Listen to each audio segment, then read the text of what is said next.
Hello, my name is Isaiah, and in this video we're going to unbox the ECS Leva Z Plus and review it.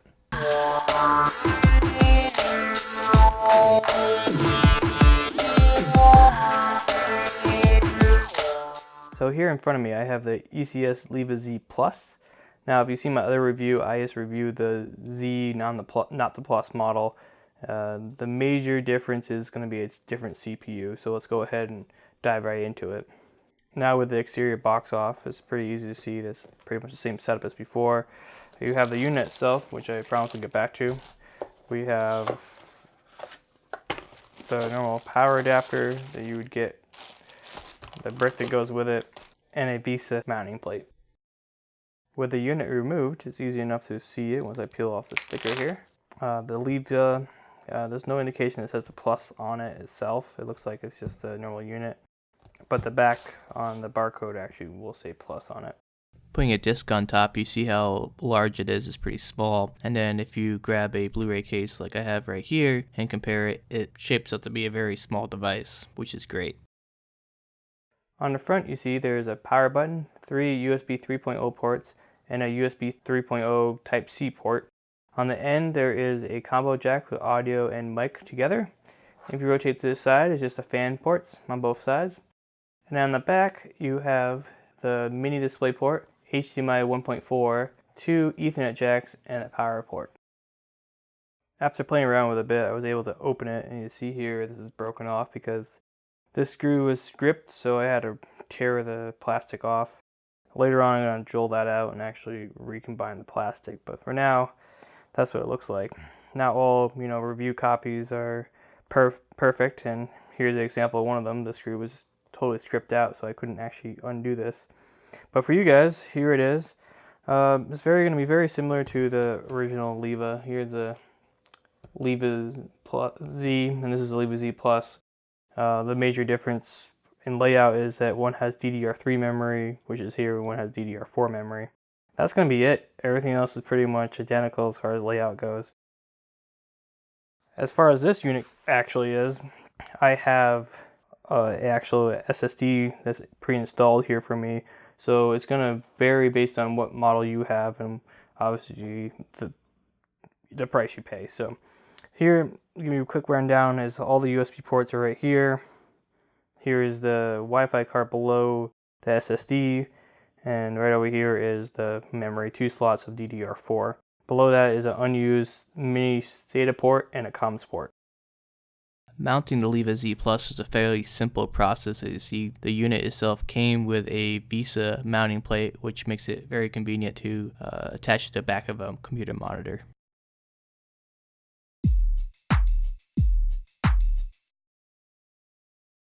Here I'm using Windows 10.1, and I'm going to CNN.com, and as you see, it's pretty responsive. This is real time, how fast it loads, and that's a really good sign. All the ads, everything you expect from any web page when you're browsing the web for 2017, it's all quick, responsive, and everything you want. Once again, here I'm going to overclockersclub.com, and this one does have a few ads on it, but without a doubt it loads instantly. I can browse up and down, and that's going to be the same feel for all websites.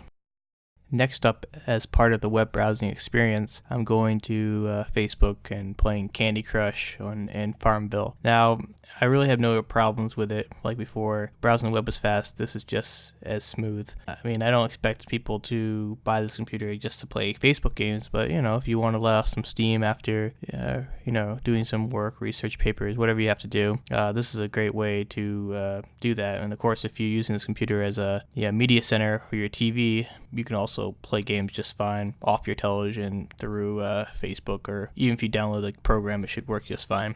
I also have the same quick responsive feeling when I use Farmville or any other kind of flash-based game. Really, it comes down to the CPU is very powerful. Even though it's a 2-core Intel processor, it is hyper-threaded, so it's 4 threads running at the same time. On top of that, it's just a faster architecture, and it's the newest you can get from the Kaby Lake series. Here I'm using Windows Media Player that's built into Windows itself for Windows 10. It works just fine. Hardware acceleration is active, as you see, kind of going between 5%, 10%, 30%, depending on what format's being used. I think this is a 4K video right here, and it plays just fine, pretty instant, which is great to know that any format you choose to use works just fine. Now, other players like Windows Player Classic or VLC Player, this popular pot player, all those should be able to play videos just fine as long as there's no software issues, because the hardware does support all these functionalities.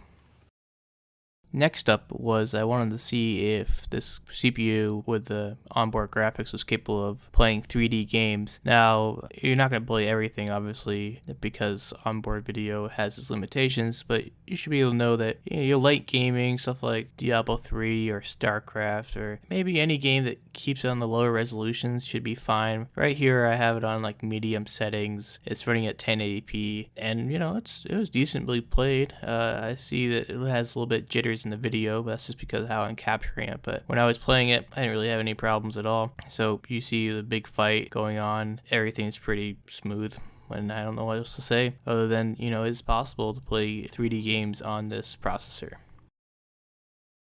As far as hard drive space goes, this LevaZ Plus included a SSD drive. Now, I believe from talking to the representative at ECS, I was told that they should all have SSDs depending on the price and what model you want. Now, if you saw my other review for the LevaZ, the non-Plus version, that one only had built-in eMMC memory, which was fast. It was 32 gigs or 64 gigs, and that's all you got. And of course, you had the ability to add in a SSD drive through the M2 slot, but this one, the LevaZ Plus, I believe all the models come with a SSD depending on what size it is. Depends on how much you pay for it. So I'm not going to get into the prices as far as the unit goes. Each one is going to be priced differently depending on what size memory you have in there, or hard drive space I should say.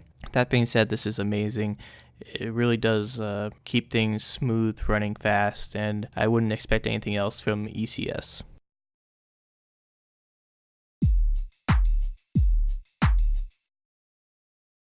So here I am on Ubuntu 16.04, and I'm about to go to CNN.com, and you see in real time it loads the pages very fast. Now this is a great thing in comparison to just the LevaZ, which had a seller on it. This is a i5, at least the one I'm testing is an i5. There's an i3 version and also a Pentium version. Now there's no issues loading websites, pretty much as fast as you expect. Any websites with ads on it loads pretty much instantly, which is a great sign.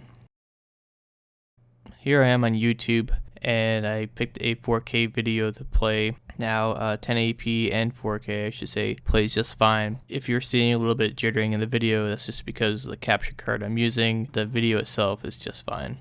4K takes a little bit longer, and so once it buffers, it usually plays just smoothly. Of course, if you're going through Wi-Fi, you're going to have a different experience than if you're plugged into the Ethernet. For these files, I'm using SM Player. The built-in player that came with Ubuntu doesn't actually work very well, so SM Player is pretty popular amongst Ubuntu people or just Linux people. So H.264, H.265, 4K, all that formats play just fine in this player. So after looking at the LevaZ Plus, as far as performance goes, you can see that Windows 10 and Ubuntu runs just perfectly fine. Now, the Plus model is a little bit different than just the Z model, and that being that this has a i5 processor in it. There's also a Pentium version of it, but basically you're going to come across it that this unit is much more powerful than the just plain old Leva model. That being said, it covers all your performance needs, and I think this is an excellent unit for anybody that is looking for a home PC to plug into your television, or if you're looking to replace your desktop tower that might be, say, a little bit too bulky for you and you want something kind of more compact like this. Of course, you can plug this to the back of the monitor, just slide it in place with the VESA mounting plate, and it makes an excellent computer like that. And these all-in-one computers are becoming more and more popular, and this basically takes it one step further, is that you get a whole computer and you can attach it to any monitor you want, whether it's your home monitor or your TV or anything like that. You just have this little box, and it's excellent for that. Now, that being said, I still have the same gripes as I had about the Leva model. As you see, it just has two Ethernet jacks, it has a mini display port, And those two things are kind of strange to me. I understand wanting to include everything you can in a model because you never know what the consumer might want. Now, on the other side, if you don't include a, say, mini DisplayPort jack, or I should say mini DisplayPort adapter, it makes it kind of hard to sell this. If you don't include it, you have to expect this consumer to actually buy the adapter, plug it into the monitor, and then use it. And as far as two Ethernet jacks goes, there's very, very few instances where two ports would be useful. If you're doing like IT stuff, we want to have two different IP addresses, then each port makes sense. But for the average consumer, pretty much what these are aimed at is going to be very, very, I would say, non-existent of the people that are going to use the second port. That being said, I wish that only these ports were gone and a USB port was on the back, because just having all the ports in the front, if you're using a keyboard, mouse, USB port, all that, then it becomes just a pile of cords in the front. Now, if you use Bluetooth and wireless mouse and all that, then it's fine. You just plug, say your phone charger into the front, or you plug in a USB hard drive or anything that you think you would use the ports for. And using one port is not the end of the world. But if you're filling up all the ports in the front, kind of like I did, then it becomes a hard sell on that point. But as far as the unit goes, and anything to do with the Leva Z, I think it's an excellent upgrade over the X series, which was the last generation. This has either the Apollo Lake, which is basically Skylake architecture, or covers Kaby Lake series, which is usually in the Plus model. Both are going to be great. They both play 4K video just fine. If you plug this in your television, you're going to be able to play back anything you want. If you use it on your home computer, like I said, the Plus model is going to be way faster than the Z model, which I reviewed earlier. But at the same time, they're both great for what the price point is. So I hope you liked this review. And if you want to see more information about this Leva Z product, click on the link below. And of course, if you like everything I do here for overclockersclub.com, definitely subscribe for more videos like this, and leave a comment if you have suggestions for me in the future.